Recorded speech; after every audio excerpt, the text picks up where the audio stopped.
প্রিয় দর্শক, ময়মনসিংহ সদর উপজেলা পরিষদ নির্বাচনের দ্বিতীয় ধাপে আজ ভোট গ্রহণ চলছে।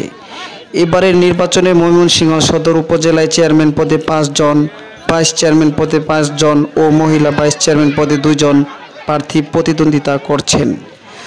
তবে সুষ্ঠু পরিবেশে সৎ ও যোগ্য প্রার্থীকে বেছে নিতে চান ভোটাররা। সাধারণ ভোটারদের অভিমত জনগণের কল্যাণে কাজ করবে এমন সৎ ও যোগ্য প্রার্থীকেই ভোট দিতে চান তারা। তাদের মধ্যে 4 জনই নতুন মুখ। প্রার্থীর ভোটাররা বলছেন, বিপদে আপদে যাকে কাছে পাবেন এবং এলাকার উন্নয়ন হবে তাকেই নির্বাচিত করবেন তারা।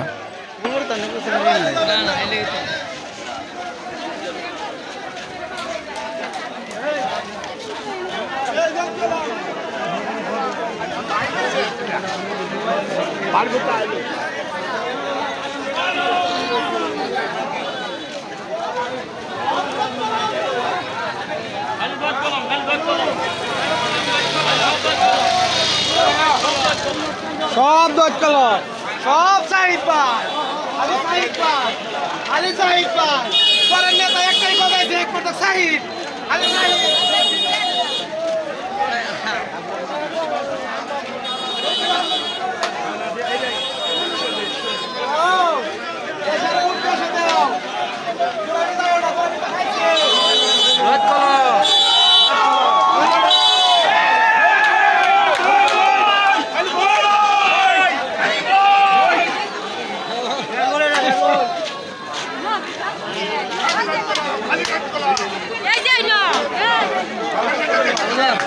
মোটামুটি মানুষ ভিড়ছে হালকা জায়গা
Yeah.